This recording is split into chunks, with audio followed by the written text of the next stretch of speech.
That's even the wrong music. That's okay. I'm a mess. Still, we're celebrating. Let's go.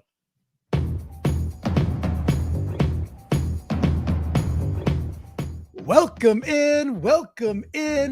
once again to the newest edition of 3 In, 3 Out, the most unique Seahawks recap show in the multiverse. I'm your host, Clinton Bonner. I am joined by the one, the only, the great Brandon Schultz.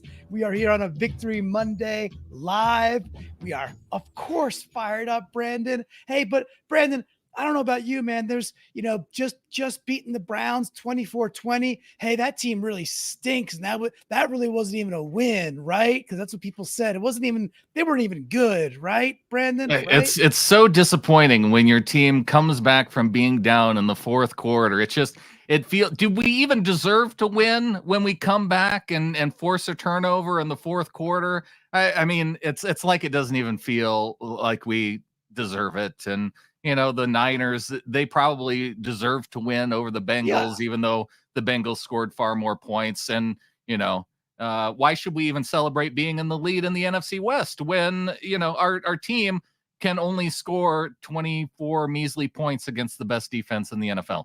Right. I feel the exact same way. And Brandon, I think it's the hardest part for me was when I look back at the second half and I realize that we were outscored by so much in the second half. Brandon, what was the score in the actual second half of the game? Because we got blown out in the second half. Everybody said that. Well, I remember the final score. Am I supposed to know the individual quarter scores? Well, I mean, it just turns out we only let up 6 points in the second half. The entire second half. We actually outscored the Browns in both halves. Halves. Yeah. And then when you total those up, that's a win. So yeah, against a really good defense. We'll cover that today. A really good a really good offensive line. We'll cover some of that. That's a good win, people. I talked about in the preseason. I was like, look, this schedule is tougher than people think it is. This is a tough schedule. We're freaking 5-2. And I am excited as all get out to talk about this victory with you, Brandon. By the way, you and Adam absolutely crushed it last night on the Live and on Catfish recap show. Nearly 200 flockers watching it live. So much fun. And please remind the folks as they're getting here today, what can and should they be doing to raise the collective Hawkera? Because this season's going just skyward, Brandon. Yes, as Adam says, all the annoying stuff, like, comment, subscribe. Thanks to everybody who is joining us live here. And for those that joined us live in the post game, that was fun too. It is fun to celebrate a win with so many people right after the game. And so if you can hop on live whenever we go live, subscribing is the best way to do that. That way you get notified when we're live. And we can all have fun together here.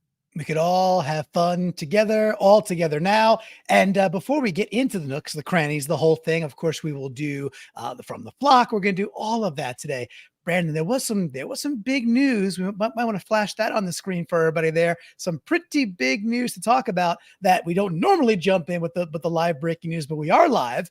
This is pretty darn big news. And, the Seahawks did a great Bob Ross meme. So we got to talk about that. And, oh, by the way, there's this trade of an absolute stud defensive tackle who's coming to the PNW.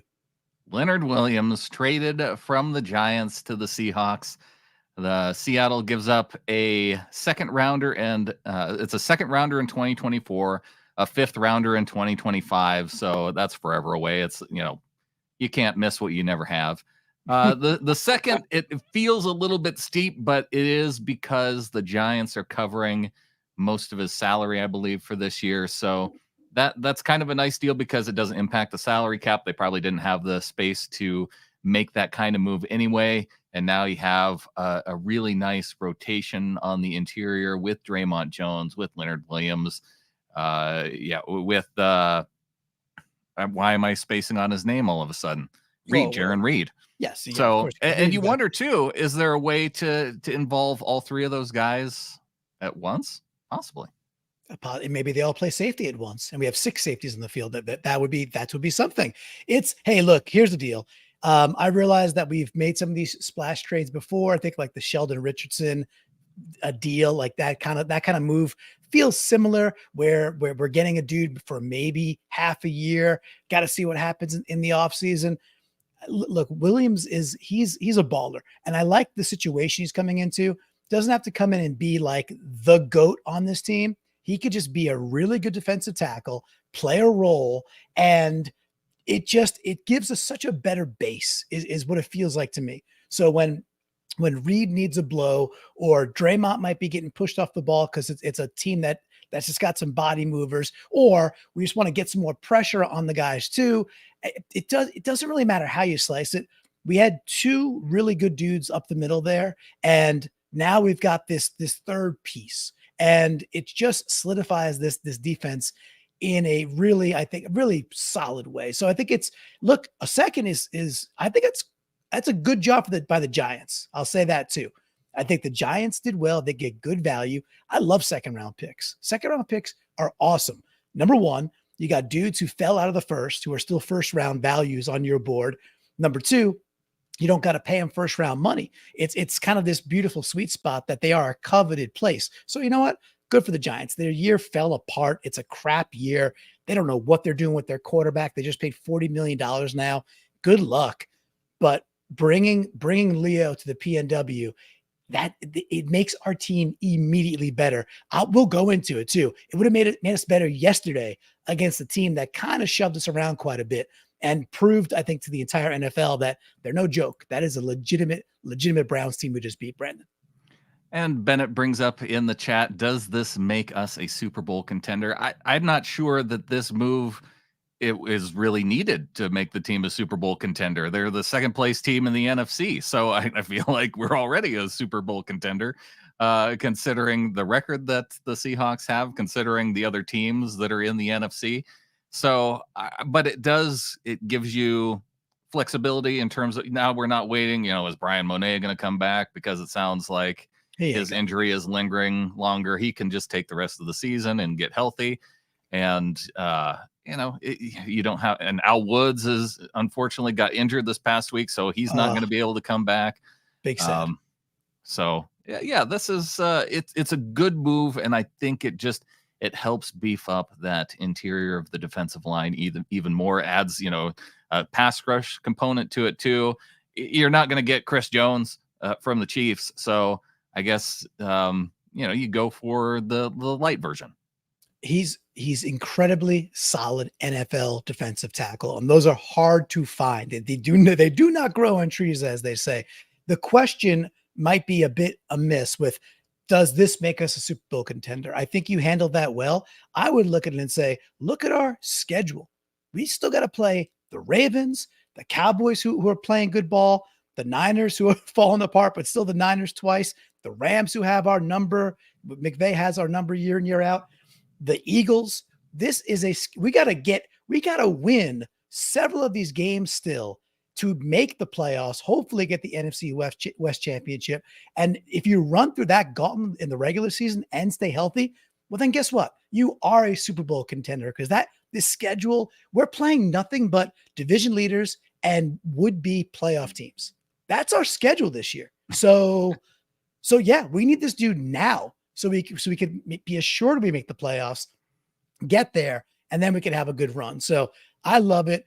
It is a steep price to pay. Let's be honest about it. But the ink is dry and the die is cast. He's a Seahawk, and freaking go Hawks, man. And there's so many other components as far as guys that he is familiar with. He was on the team with Julian Love last year in New York. He go back to the Jets where he came in, and he was there with Jamal Adams. And then you go all the way back to USC. I guess he was teammates with Uchenna Nwosu. So it's like you have all these guys that, that he's probably going to be a good team guy, because you have at least three guys who have been on a team with him. And well, shoot, he was a team captain for the Giants. So yeah. I'm fine with collecting other teams' team captains when they want to give them up.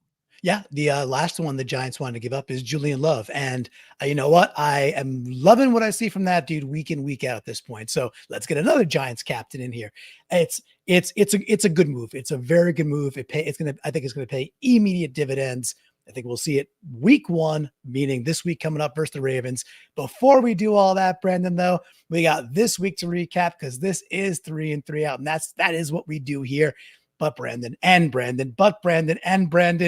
I always forget. I have the sticky notes. My desk is a mess today. Absolute mess. I know we have one rule. We don't like a lot of rules on 3 and 3 out. I know there's one. For the life of me, I can't remember it. Brandon, please help me understand what is our one rule on 3 in, 3 out. When we beat the Browns specifically in 2023, we bring in and make a trade for Leonard Williams. And when we win, we start with an N. We start with it. I knew it was there. We start with an N, hit the whammy. Let's get to the good stuff, the ends. Let's go.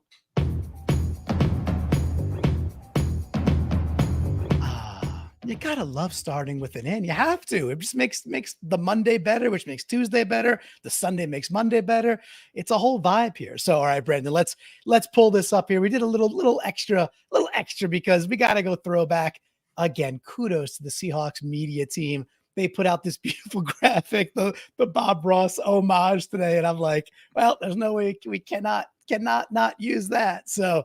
All right, in number 1, I'm titling it A Perfectly Cromulent Coverage. Why I want to highlight this is because there's several reasons. I want to give some love for the person, and I want to call something an egregious mistake out while giving that love. So it is Q2, 6:36 to go in Q2. We're up 17-7 at this point. We are basically thoroughly throttling the Browns, besides they had that one drive at this point where by the way, they could screen. They did some really cool and inventive screens. But Cleveland's at Seattle's 43-yard line. It's 4th and 2. All right, Brandon, cue up what we got on screen there. We got PJ Walker in shotgun, and I think it's Ford in the backfield. And this play, Brandon, this is the play that results in Woolen getting flagged for a PI. And what I wanted, why is this an in? Because Woolen deserves the friggin' in first and foremost. This is perfectly defended. It is not a hold. It is not PI. This is a turnover on downs play by the Browns when we're up 17-7, where we're getting the ball at the 40, at our 43-yard line, and our offense has been humming three times, 3 possessions, 17-7 at this point. So I love the jam off the line. Gets the jam off the line, and then there's just this PBU. There's a little bit of entanglement like as they're running out, but that's Amari Cooper. Amari Cooper is just running into Woolen. Okay, that's fine, I guess. Woolen plays this perfectly. This is not pass interference. This is just called a PBU on 4th down. Woolen gets the in. The refs can eat and kick some dirt, and we still won this game, even though people say it's a bad win. Brandon, that's the first in.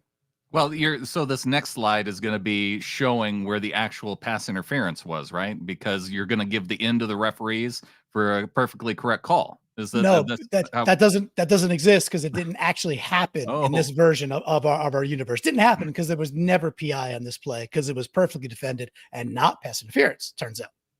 I love the image of him getting the jam right off the snap too. Perfect. That's perfectly executed.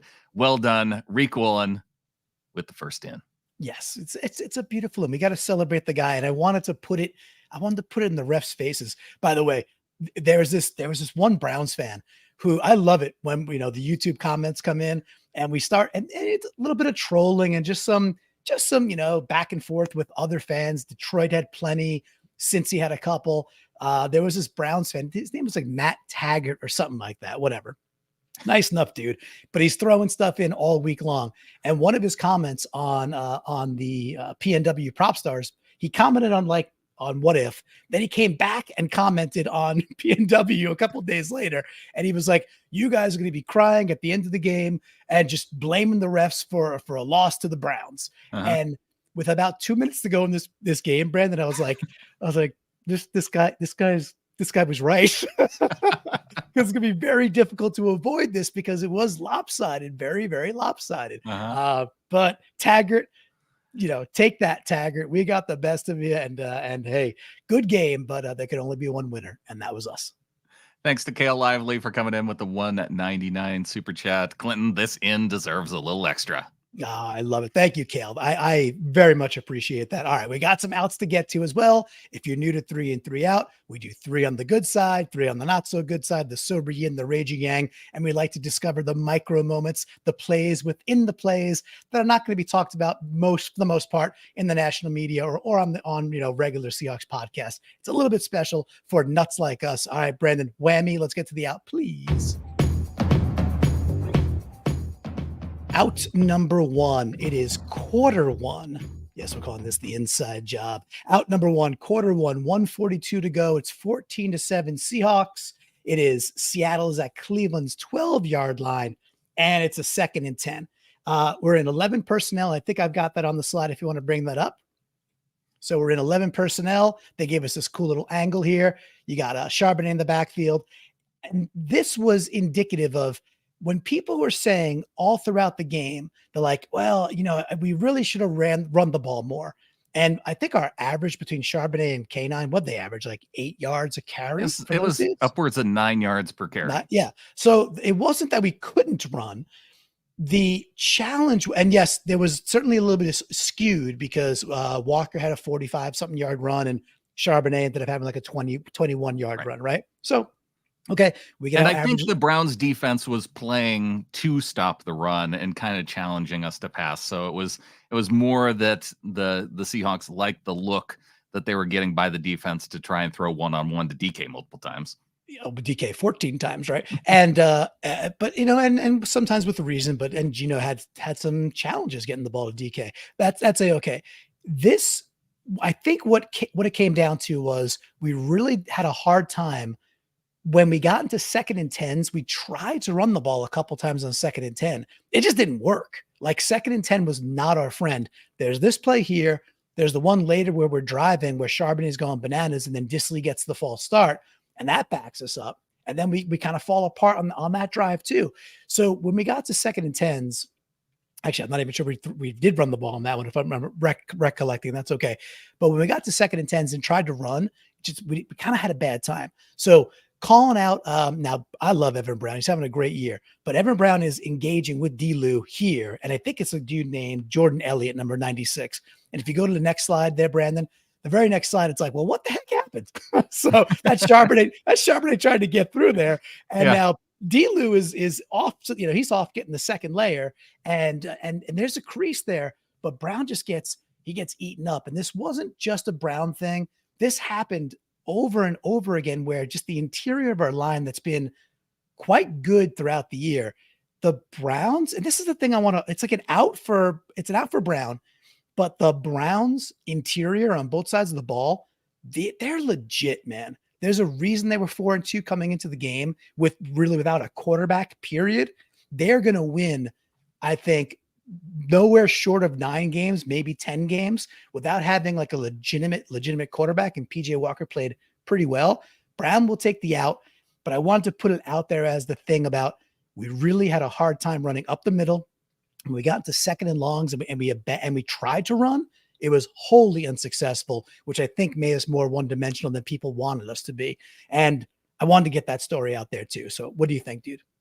Yeah, it's when you look at the previous slide compared to this one, this looks like, okay, they've got a hand. There's a hole here potentially, depending on if this is Garrett on the outside, depending on which direction he chooses to go, then Zach can either take it up or bounce it. But I can see D-Lou here. He's engaged. He's trying to pass off to Evan because he wants to get to this linebacker that's coming up to fill this hole. So yeah, just that exchange. Obviously from here did not work so well. I mean, D-Lou, look, he's where he's got to be, right? So he's made it to that second level. He's got a seal block going. You got Bradford trying to come across, and that might have been filled anyway. However, Charbonnet showed us quite a bit with a little bit of space with the touches he did get. The dude, he's really cool laterally. He kind of just stays square, and then it's just almost like an 8-bit game where like you think you got him, and then he's one bit to the right and left, like really, really shifty. So really kind of love what I saw from Charbonnet too. So this is how we turn outs to ins, people, when we win. This is what we do. We don't like what Evan Brown did, but we had some moments where we really liked Charbonnet in this game.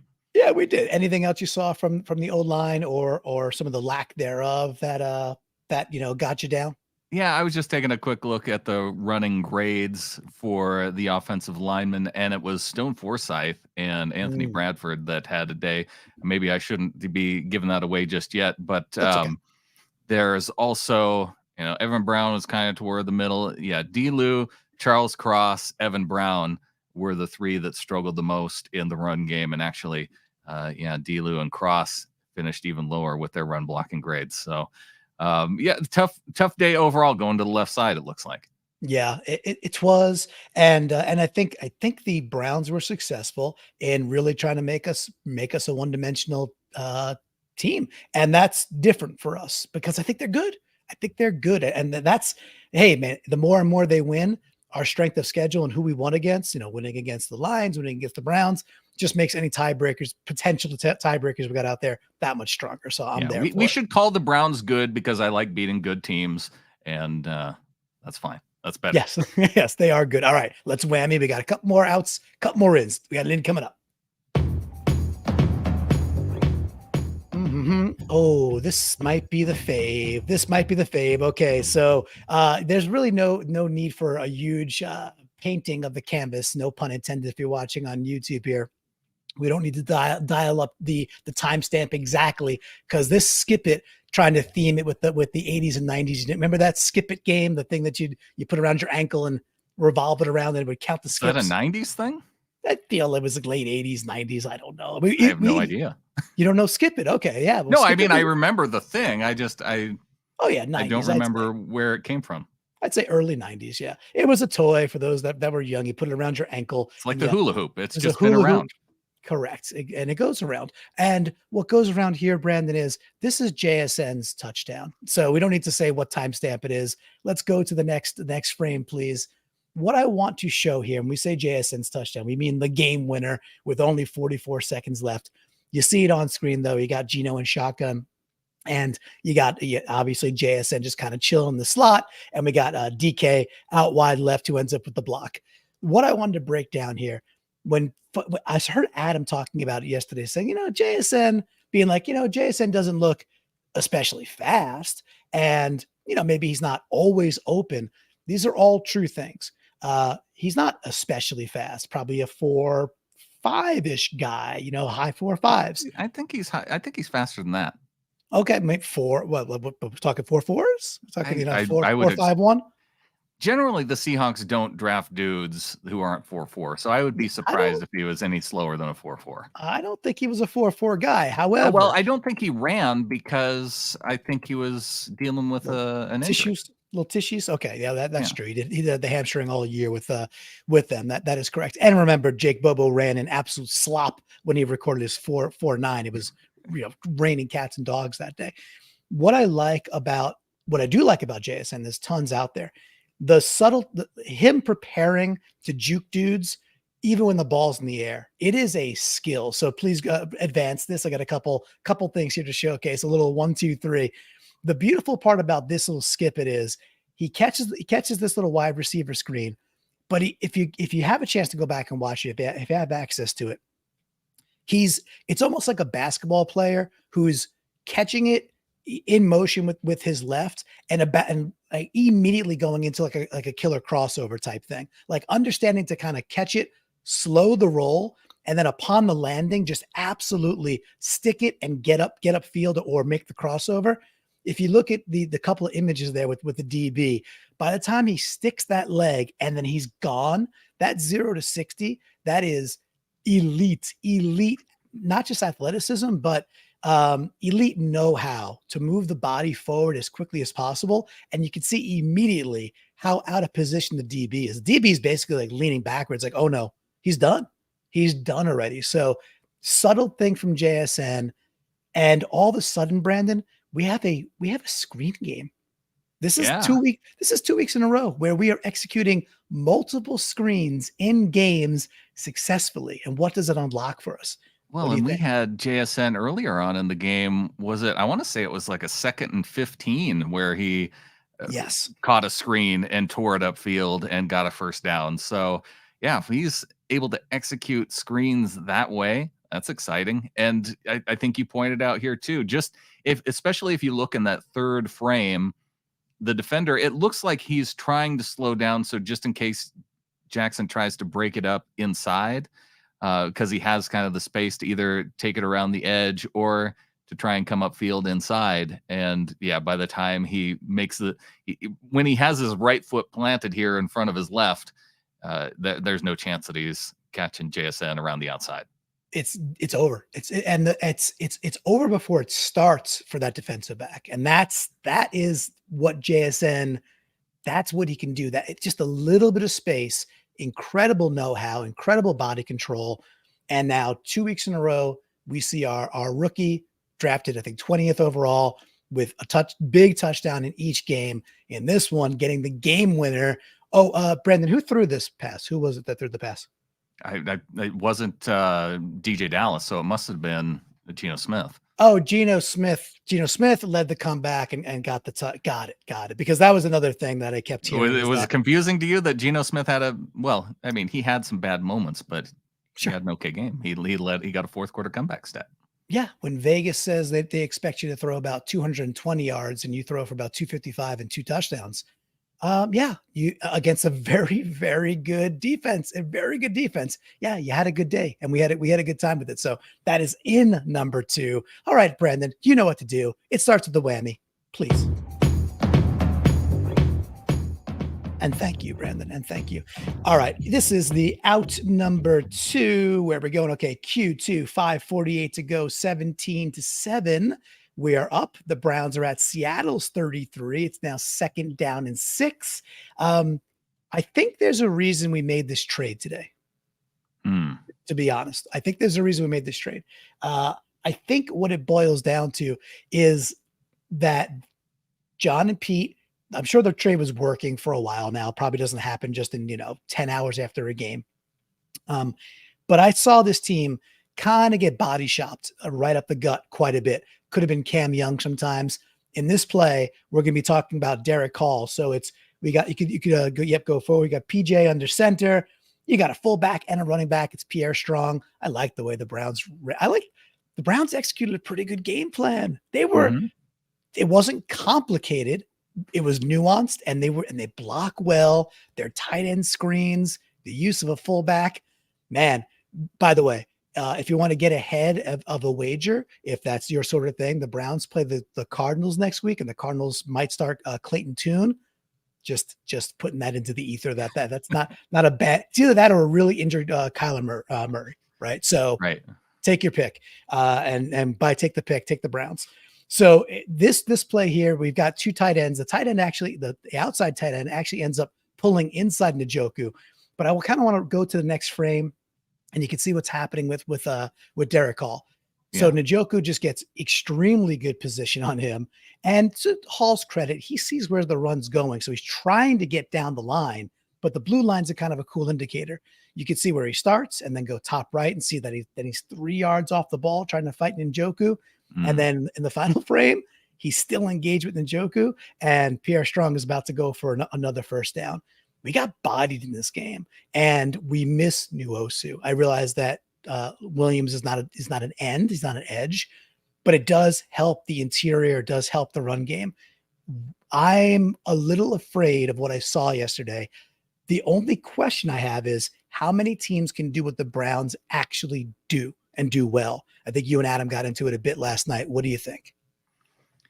Yeah, the thing that jumps out to me, I know you asked me a different question, but now I'm looking at the graphic and I'm wondering, what is Jamal Adams doing in this top right frame? And there's all these bodies here, and he would kind of be the one who I'd expect to be free to make that tackle. Yeah, so in the vid, he's doing the in the box. Oh, he is here with Witherspoon then. Yep. Eric, the entire, because you got the tight end, the other tight end pulling inside too. So it's a really cool counterplay where they are all washing to the left, like to the left side. So it's really well executed. And that's the thing. It was kind of difficult to be like, all right, Evan Brown got beat on this play, or Hall got washed on this play, or got killed by Njoku. The thing is, Njoku he's a big dude, but he's more known for his receiving skills. I think he's kind of gotten better at his blocking prowess. but I want to see our second rounder from Auburn taking and putting a tight end back in his place. And we saw the exact opposite. So gonna give the that, give that out to Hall here. I'm nervous about, again, what the new Osu gap leaves. And I guess I'll come back to it. Do you think we're going to see a lot of teams that can do what the Browns do and execute this way? Or are they just what they are, like a top 3 line, and that's that? I feel like the Browns have to execute these types of plays to have a working offense. So I don't see a lot of other teams that are going to work on these types of plays as much to be able to execute them so well. So it's a combination of, they have the offensive lineman to be able to pull this off.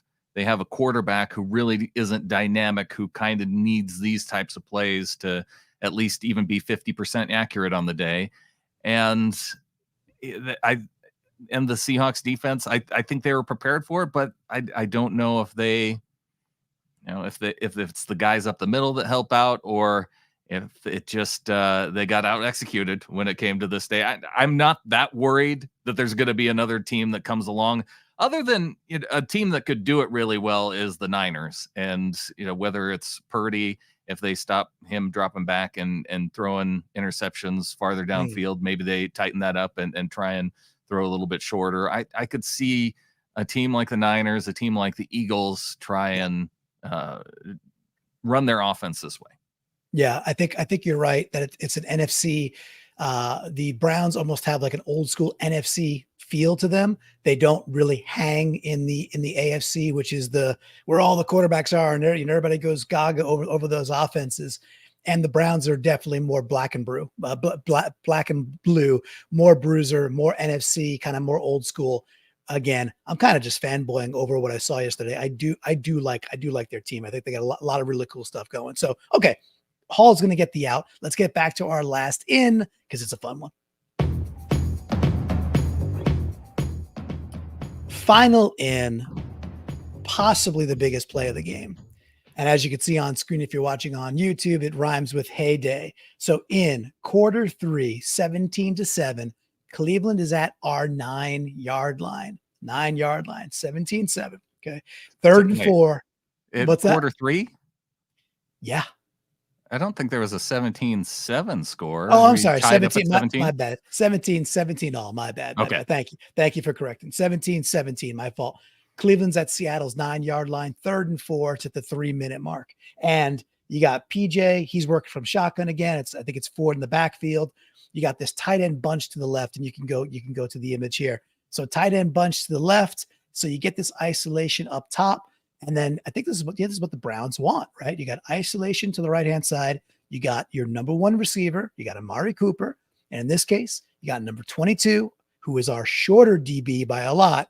You got Trey Brown there. So if we forward it one more there.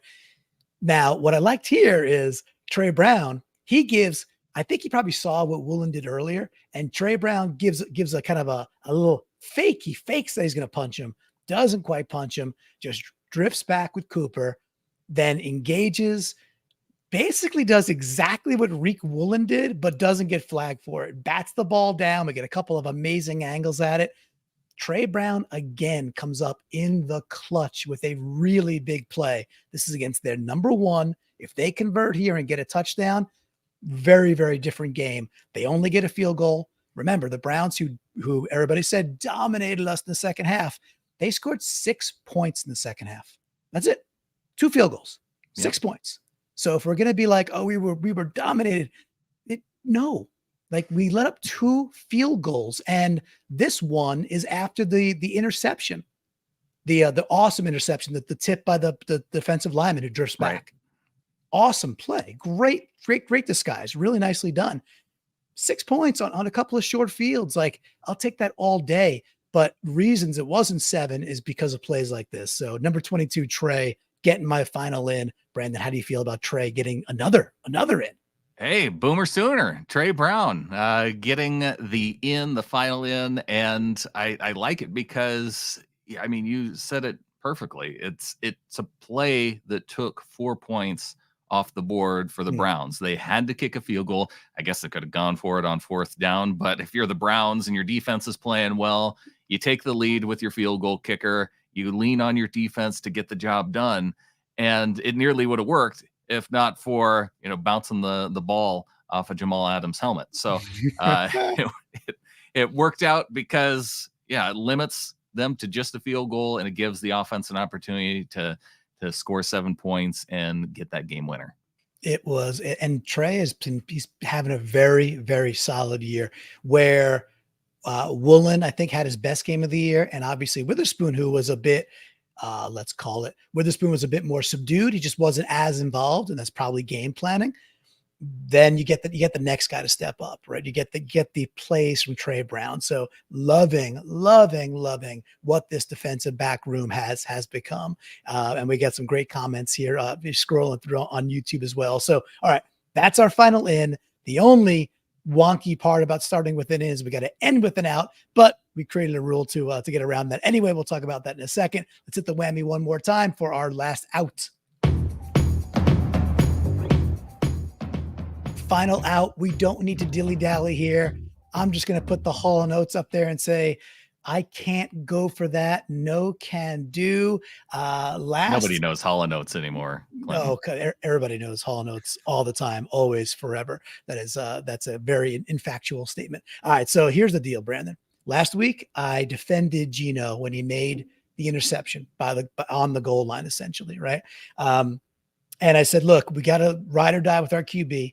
And if he gets a half a second more, he could actually get that ball to Boba that was intercepted, because he got the ball to Fant. He does things all the time where he puts it in a pocket that most dudes won't try. This time, and you put it on screen, thank you. This is the last drive. There's 46 seconds to go. And he was pressured. He's rolling out of the pocket. We got it right here on screen. When he fired this ball, Brandon, I want you to think about this. Before we saw, as it went left and panned left. Yeah. Before that, what did you think what did you think you would see when it was panning left, seeing where Gino is just on the roll, about to cock this thing with confidence? What did you think you were going to see? I expected this to be a throwaway. Oh, okay. I didn't, only because of his body angle. Okay. You thought he was finding Tyler Lockett in the back of the end zone. I thought for sure. I thought I wouldn't say bet the rent. It's too risky. I would have wagered a good $5 American, $5 even, on with minus odds that I was going to see Tyler kind of sprinting to the back pylon, and just over the shoulder and just dropping it there. And what we got instead, Brandon, was a pretty quick and horrific scene, which we have on screen. I know he threw the ball to DK 14 times.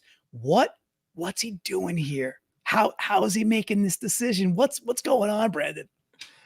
There were a few times throughout the game where it was one-on-one shots to DK, and this was the final one. I went back and if you're a part of our Discord, if you go to getintheflock.com, join at $3 a month and above, I went through and I went through each one of the incompletions to DK, because I wanted to see how could there be 9 incompletions to DK Metcalf. What was going on? And 8 out of the 9 times, it was Geno Smith dropping back, going to the first read, it being DK, because he was essentially in a one-on-one matchup. A few were misses by Gino. DK didn't have any drops that I counted. There was maybe one ball that hit him in the hands, but he was well defended. It wouldn't have counted as a drop. Agree. And so they were all just drop back, throw to DK, which is a Shane Waldron choice, I would imagine, if it's based on the play call. So I think they liked the matchup. The one time was this time where he threw it and probably ill-advised. Thank goodness that ball did not bounce off of a helmet and into the hands of a Browns player. Yeah. Well, the Browns don't have Jamal Adams, so those things don't happen for the Browns. And Gino had some beautiful, beautiful throws. Once again, the touchdown to Lockett, he escapes, he gets left. It's a beautiful touch ball to the back of the other pylon. And that's what I thought we were getting here. I had a miniature heart attack at this very moment, Brandon. I was like, oh my gosh. And then I think it's whatever, 2 plays later. The very With next play, oh, yeah. Oh, play, there we well, go. there was, I think they intended to run a play, and then Cleveland had 13 dudes on Oh, the field. that's right. We get 5 more yards. That was easy squeezy, and gets us in position for that wide receiver screen, which was beautifully executed, and we covered that. So those are the ins, those are the outs. Now on 3 and 3 out. Here's the thing I always remember, Brandon, is that when we do start with an in, and thank you for reminding me that we did that, we added a couple of years ago now what we call the brand in. It's a bonus in. It's a bonus room above the garage. You get to serve it to me. You get to pick your favorite nook or cranny and tell the world about it. So why don't you do that, bud? Well, it's interesting because I did not plan for us to be talking DK on the final out of the game. So it kind of works out this way that my in for the game, you go to 120 left on the clock, quarter 4, the final possession of the game, and it's Noah Fant catching a pass short of the sticks and picking up 27 yards. But the guy leading the way for Noah Fant down the field, Noah does a great job splitting the defenders and moving upfield. He knows that with a minute left or a minute 20 left on the clock, he doesn't need to get out of bounds. Time isn't an issue. The Seahawks still have timeouts, and he's got DK Metcalf doing the lead block ahead of him. He probably picks up an additional 10 yards just by DK leaning on the defender there, and also not getting a holding call on either of the final 2 plays. But it is this play that ultimately sets up the block that gets JSN into the touchdown or into the end zone later. And DK Metcalf getting my brand in. Love it. When you started to talk about DK, I thought you might be talking about his the reception he did have on that final drive, where it's a little bit thrown behind him.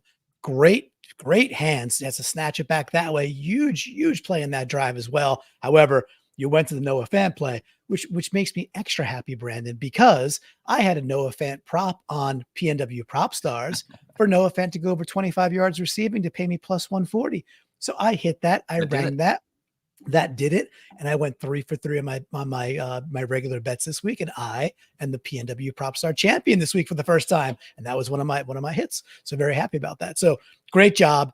Awesome recap. So had the fun with the ins, had the fun with the outs.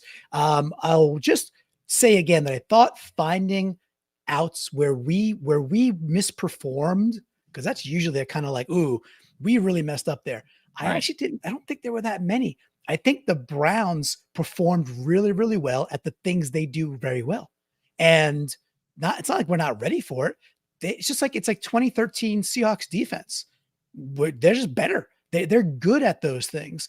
They executed a couple of tight end screens and like in tight spaces that you think Njoku's going nowhere, and he's got 20 yards because they get a seal block at like the last second. Like, ooh, it's like, well, you know what, dude? You tip your cap and say, you did well. That's a good team. So I'll keep saying that's a good team we beat. Happy about that. And this is just going to get us super prime for this gauntlet we got coming up. And we got to roll into it next week with the Ravens. It starts right now. So very excited. All right, we got one more thing, of course.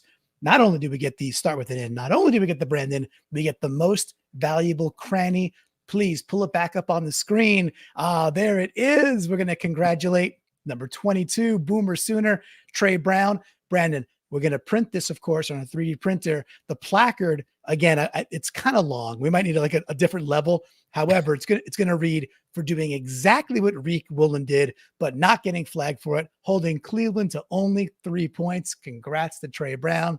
That'll get 3D printed and off to the VMAC. Brandon, I'm sorry that I'm really going with long-winded descriptions on the placard this year, but I feel like they need to be there. It's extra in terms of the budget because the engraver does charge per line. And Sure. So I'm a little bit disappointed you couldn't even fit this on 3 lines. I had to go all the way to 4. Even added multiple exclamation points for some reason. But the thing that's kind of it's kind of in the face of Reek Woolen also. Like, Reek has to walk by Trey Brown's locker now, and he's going to see this. And he's going to be like, what is that 4-line engraving on your plaque say? It's like, oh, geez, I did the play, but I got flagged for it. So you're telling me that if I didn't get the flag because of the officiating, that I might have one of these MVC trophies in my locker? I thought you might say something like this. So what I thought about is this is a psychological ploy in many, many ways, because they're going to see it because it's physical and it's very real. And it's a ploy for Rick Woolen. It's first of all, it's an homage to Rick Woolen. It's saying he did exactly what he did, but the refs just didn't flag him or flagged him if you reverse it. That's number one. Number two, it's a psychological motivator to show Rick Woolen that, look, you too, just play the way you keep playing, young man, and you will probably get an MVC printed this year, shipped to the VMAC with our 3D printed, the very real trophy we send out. But I thought you might go there, Brendan, because, you're a smart guy, not just a hat rack, my friend. It's disappointing for Reek because he missed out on the defensive player of the year last year, and now he's missing out on his first opportunity at an MVC. He sees it go to the dude opposite him. Can the guy catch a break? Well, we're going to have to look for future episodes, and that's starting next week with the Ravens. Let's get that dub, and then we shall see if Woolen is a big reason or even a cranny of a reason that we do get the dub. So I'm excited to check that out. And Brandon, we got one more amazing section. It's going to take us home. It is from the flock. This is where we go to the Discord. We have an entire channel dedicated just for this show, where during game day, people like you and people that are watching right now live, you put your ins and outs in the Discord. It's a wonderful time. Can you remind folks, how can they get involved though? Because being in a community like this is a lot of fun, and it's something that every 12 should do. Yeah, I mentioned it before. If you go to getintheflock.com, join the Discord. Sometimes I post stuff there that you wouldn't see out anywhere on social media, so it's exclusive to that. We got game day chats. It's just a fun place to hang out. And yes, if you want to submit your ins and your outs, that is the place to do it. We have a 3 in, 3 out Discord channel. One of the fun things about Discord, you can have all kinds of categories for all kinds of things, and that's where we go to get your input for this final part of the show. Yes, and I'll kick it off here with and plus the handles. You gotta love the handles. We got a great one to start off with. DK, have it your way, you rule. Love that. It goes in Pete's retro hoodie. Hey, we're throwing it back in the Discord too. Don't you have to sing that, Clinton? DK, have it your way. You rule. You're right. You're right. I should do that. It works well as a duet too. Wanted to make sure we recognized our live executive producer, Ryan 911. He's hanging out here with us saying, last out. There are no outs. Everything is great, Clinton. Everything is awesome. Thank you, Ryan. Of course, dude. Thank you for always doing what you do, being the live executive producer, dude. It's mighty kind. Thank you. How about Car? I'm giving the in to Car, who's giving the in for taking full credit for Lockett's amazing first drive. You're welcome.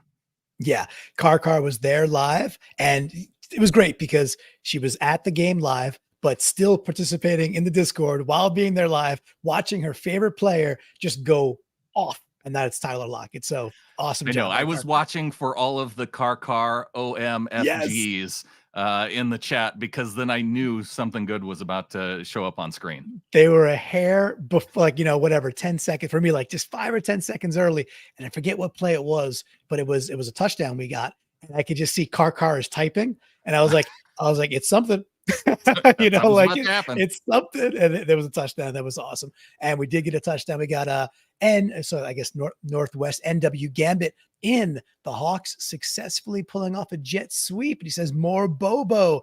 Talking about the subtlety of moving the body in tight spaces there. Bobo 90 degrees upfield, in an instant, Brandon. Just no drift, no wasted motion. Saw he couldn't bust it outside, right up the gut, 90 degrees on the jet sweep for 6. More Bobo, Brandon. Hey, I'm not going to say he couldn't have busted it outside for a touchdown. It's just that he looked to his left and he saw he didn't need to. The shortest distance was straight up field, and he could walk into the touchdown from there. That's fair. He could do whatever he wants. Design Pete's Beach House gives the in for 3 and out for the Browns' first drive. Yeah, absolutely. J. Scott, AZ12. He also gives Bobo some love. Bobo's quick cut on that touchdown we were just talking about. Absolutely. We got Frost in the Discord. Looking forward to the 3 in 3 Bobo show this week. Yes. Wonderful. I love that. And the only regret I have on PNW Prop Stars is not taking Jake Bobo for the first touchdown of the game. I should have done that because that would have been a clean sweep. However, I'll do better with that next week. Casey Hawk, this is great. After Brooks strip sack, that was awesome, by the way. I love the way we're deploying our linebackers in blitzes this year. It is so much more dynamic than last year. He says after Brooks' strip sack, he pushes a Browns player out of the way so Mafe could get the ball. I also loved how like smooth Mafe was. There was no panic.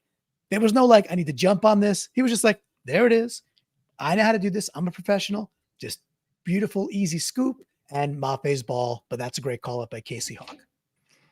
Lloyd Zilla saying into Draymond Jones on the Boye Mafe sack late in the second quarter, stunts behind Mafe and causes the O-line to hesitate. That allows Mafe to get the sack. Yes. Josh DeHuman is always vocal out there. Very great member of the flock. It says 1st and 10, third quarter. Witherspoon forcing a loss of 5 yards. Again, Witherspoon wasn't not the big game. However, sometimes it's like, well, he didn't get picked on, and he was big in a couple of moments, and sometimes that's just going to be what a good. Remember Richard Sherman out there yawning or feigning to be yawning because they wouldn't throw it his way. I do wonder if we're starting to see a little bit of like, avoid Witherspoon at all cost type things. And maybe it's not the worst play by other NFL coaches. Lloyd Zilla in the Discord giving out to Pete, not kicking the field goal at the end of the first half. What did you think about that? Because they had the opportunity. Did they convert the fourth and then that allowed them? But then ultimately it was they picked up the fourth down, but then it was a play or two later that it was the interception to DK on the left side. So they could have taken points. It would have been a longer field goal. They pick it up, and I don't know if there was enough time to completely drive the length of the field, but it was a missed opportunity for points for sure. So my take at the time was, Hugh phrases this as like, not kicking the field goal. Okay, sure, that's accurate, but it was a long field goal. It was lengthy. And I think if you do kick it, I think Pete's probably like, all right, if he misses this, like you're saying, all right, the Browns got to make like a play or two. They got some timeouts and they get 3. Like that's stupid. Their field goal kicker can. Yeah, man. Yeah. 55 plus like all day. The dude's money.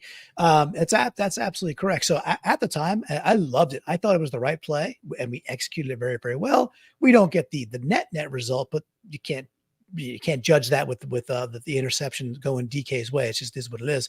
I thought it was the right call. I thought Carroll showed some gumption and showed some what at the right time. That should have resulted in at least 3 for Seattle. Didn't, but that's the way it crumbles sometimes. We got Right Hand Dan never, ever crumbling in the Discord. Right Hand Dan, by the way, the founder of the Jake Tobo. He's the one who came up with Jake Tobo. So good job. Good job, Dan. We're always stealing your content, Dan. Never giving you credit. Yes, there we are. Never, ever, ever, ever giving you credit. Right Hand Dan. He says, for what it's worth, Dixon is averaging nearly 60 yards a punt. And then somebody put a cute little koala bear emoji in Discord because he's Australian. Got Josh DeHuman with the out. No flag, offsides for the Browns when there clearly was. And so, here we are again talking about the interception play. This was This is it. This is the interception. This is another interception. Oh, no, it's second quarter. Okay. This is the one. Yeah. I'm a mess, dude. So this is the play right before the end of the half. And the one thing I want to point out about this, like this screenshot is very clear that he's offside. However, if you go back and watch the video, the dude does jump back right before the ball is snapped. And so as misleading as this screenshot is here, if you go and you watch the video, he does scoot back. And so also when I hear Pete Carroll on his Monday Coaches Show talking about that particular moment, it sounded like there was a lot of show going on by Pete Carroll, because not just for this play, the fact that it resulted in an interception, but because the Browns had been doing this consistently throughout the first half. They only got the flag one time, but there were multiple times where the helmet was over the line by the Browns. And I think Pete just wanted to tag that emphasis in that moment that he was not happy about it. Yeah, Pete was very fired up about that. But good call out by you. I appreciate the honesty because I saw that too. Like at the very right before the snap, he brings his hand back. He does. I think he clears the line there. It was close, but I It's can close, see but why the official would not have flagged it because he made the kind of the intent to move back. I agree. All right, perfect there. Good job at all accounts. We got Chris Brew, BRU. Chris Brew in the Discord goes, hey, we got to talk some Uncle Will. Says in Disley's block on the first third down conversion in a way too long, to spring the edge for Sharps. Oh yeah. That okay. Yes, we had not gotten a third down. It was like seven possessions in a while there. This was the Charbonnet drive. But then Chris Brew says out for Disley drive killing when he false starts, which that shouldn't be on Disley. I mean, yes, we don't want him to, we don't want anybody to go offsides. But a 5-yard penalty ought not just kill us. We were sharp, like killing it. And then we kind of got into I think at that point, a 2nd and 10. And then we got derailed and we no longer were going to run the ball. I think it's 2nd and 10 because of some of the stuff we talked about earlier. We didn't have success with that down and distance. And then that was that. So, but look, Uncle Will's role has changed. He's not getting a lot of targets. He's just not. And, but he's still valuable. And he's absolutely a beloved part of this team. So calling him out on a big block around the edge, that's going to give me the fizz. He's been so good at blocking this year that he does block about as well as a tackle. And for a tight end, I think that's a valuable skill to pay for as well. And with Noah Fant doing well enough in the passing game, I mean, to be honest, you don't see tight ends other than Fant really getting a whole lot of catches this year. Parkinson not getting a lot either. So I think that has something to do with injuries on the offensive line. And I think that's fine. They got between JSN, DK, Tyler, Bobo. Yep. D. Oh yeah, we don't need to talk about it. There's probably an outworthy play that we missed earlier on when he tried to run it around the outside. That's not his fault though. He didn't call that play, so if you want to give it out to Waldron for calling up, play to D because he has to get D a play. If you want to give some love to D, people were like, why in the world would he be returning kicks? I'll tell you why he's returning kicks, because he's a better kick returner than DJ Dallas. That's why. He's faster than DJ Dallas on a kick return, not a punt return. On a kick return, you want the threat of taking it to the house. D. Eskridge can take it to the house every single time. He's going to have a redemption, Percy Harvin-like redemption arc. It's going to be beautiful. It'll be in the biggest moment. And I'm telling you now, it's going to happen. All right. Delwyn saying an in to Jamal's header. This was almost my brand in because Jamal on the play, after the game, I asked, geez, why couldn't he have gotten his hand up? Why did he in fact have to use his head to block that pass? And went back, watched it. The moment that he's jumping in the air is the moment that the Browns either tight end or right tackle, he actually is going to shove him and has Jamal's right arm pinned between them. And so he couldn't get his arm up in time. And so he moved his head over at the exact perfect time, gets the block. Incredible play by Jamal. Yeah, it was so fun. We not just Delwyn, but then Frost and Fire Hats for All, very similar comments. And then Frost also says, screen for the win? What is happening right now? We talked about it. It's just that level of unlocking. Can we screen? I think we can. I think we can screen. And that is, I know it's sad, but other pods are probably like, what are they talking about? Why are they obsessing? Because it's been over a decade. That's why. And it unlocks more we can do with this offense. It's exhilarating. Yeah. And Jeremy Green given the in here via super chat. 199 Gino for getting a stat. And really, Jeremy, that final drive by Gino, it starts off on the Seahawks side of the field on the 43-yard line after the interception. And he hits Tyler for 7, then he hits Metcalf for 9, then the Noah Fant play that we talked about, 27 yards, gets him down inside the red zone. And you called out the one out on the drive by Gino going deep, but that was the one play that was right before the play to JSN getting in the end zone for the touchdown. And thank you, Jeremy, for the super chat. I believe Jeremy was at the game yesterday. I think, right? He Yes, could say for he sure. was. Yeah, I thought I saw the great photos. Yeah. He asked how from you. Peters looked from the nosebleeds. Oh, awesome. Good stuff. So I'm glad you were there and had some fun. Yeah, Peters looked, I mean, I also thought Forsythe, what happened, by the way? They just decided to take Forsythe out later and Yeah, put Peters Pete in. said that Forsythe deserved an opportunity, so they were just playing a little bit of both of them. I thought he played pretty well. There was some runs early. I had an in that just didn't quite make it. That it was a Forsythe kick out block on K9's big 40-something yarder. Like the whole left side does their job, but then if you go back and watch, there's one dude who really has to seal it, and that Forsythe does a great job. He gets his hips around, completely seals that off. So, but it was cool because then maybe we got two dudes who could fill in until Abe gets healthy, or next year we'll figure it out. Yeah, with Forsythe, the backup left tackle, so able to have that flexibility to move to the other side too. I mean, you also Peters obviously can play left tackle too. So having three guys who are actual tackle players able to play that position, and that it just gives them that much flexibility. And Stone, you called out the one run blocking play. Forsythe actually had the highest run blocking grade of the entire offensive line, the entire team, a 94.6 run blocking grade by PFF. Ow. And I thought Peters was fine. I think there were some moments where he did get beat on some inside pass rushes. But I mean, that's to be expected with the dude playing for the first time. And so against, old. he's so old. So old. He's our age. What is he doing out there? Yeah, and good for him. We love it. And we always love Dr. G coming in the Discord. So Dr. G's got two ins and an out. It says in the defense stepping up when needed, in the offense delivering when needed. By the way, that's maybe a sign of a good team. I don't know. He goes out, me for not trusting our offense. So that's actually a question, Brandon. We get the ball back after the Love interception. What'd you think? Do you think, okay, we're going to tie the game, we're going to win the game, or heartbreak city like the Bengals game? Where were you emotionally, mentally? I even before the interception, it felt to me like they were going to, it was just that the Seahawks, they had a very clear plan for the defense. And I was happy that they never really, apart from maybe running the football more, but they never went away from that plan that they were going to do these drop backs, 3-step, 5-step drop backs, and quickly hit a receiver.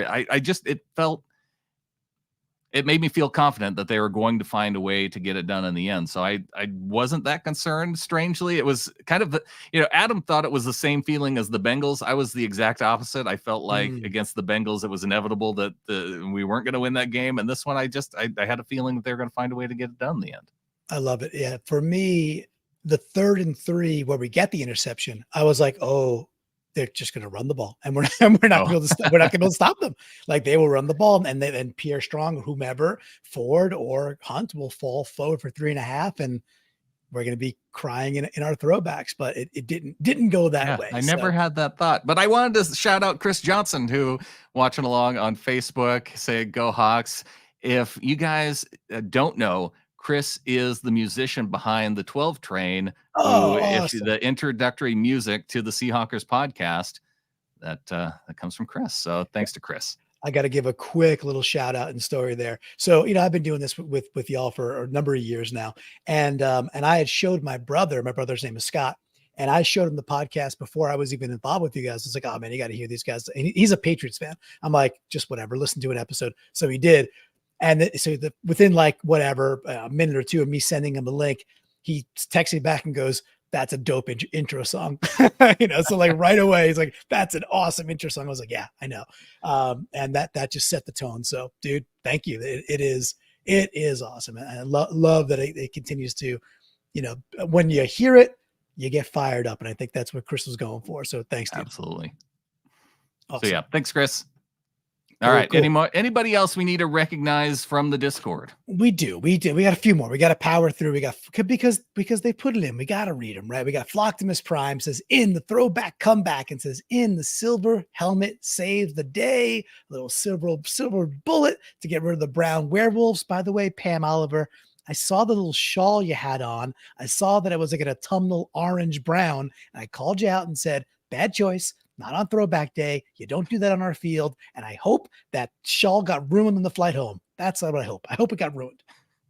We got JSN Jiggy with it saying, JSN making me able to die happy and getting a screen for a touchdown to ice the game. Yes, I love it. Oh, this is a great one by Catio with a K in the Discord. Gino and Pete's big hug after the final touchdown. I didn't see it. I didn't see the big hug. However, I could envision it. But Brandon, did you witness the big hug? I didn't, but I can imagine, just because when it was a couple weeks ago and not being able to get it in the end zone late in the game to get that game-winning touchdown, it has to feel redeeming for Gino then to help lead the drive and ultimately get the touchdown to put it ahead at home, because you can't be losing in your throwback jerseys. You can't. All right, why don't you take Hawk Van Dyke? It's a few more down. We'll call it a day with that last one, if that sounds good. All right. In looked like 1992, played like 2013. Love that. That's good stuff. There. He had a couple of outs, but we're not ending on an out. It just ain't happening, Brandon. So, hey, we can't get to every single one to Discord, but lots of you put tons in there. So as you can tell, hey, you're going to put it in there. We're going to read the majority of them and try to do good by you, because you're taking time to do it. And this show ultimately is all about that too. It's sharing the fandom, sharing the Hawkra. 5-2. We're in first place. The entire division loses again. We got to thank the Bengals. Even though the Bengals, beat us, the Bengals have now beat the entire NFC West. They beat everybody in the NFC West, which maybe means they're a pretty good team. The Rams are in disarray. Stafford's got a bum thumb. Zona doesn't have a quarterback, and they're 1-7 or whatever they are. So they're into the sweepstakes of the first pick sweepstakes. And the Niners are in some free fall. Now, you don't win or lose the Super Bowl in October, but being in first place at 5-2 at the end of October, before we trick or treat tomorrow, Brandon, that's got me feeling really, really good as we go down to the land of Edgar Allan Poe, travel across the country, and we go spook the Ravens as we take another W in the 10 a.m. Pacific time slot. It's happening, dude. It's happening. And I think with that, there's only one thing left to say. Go Hawks. Go Hawks.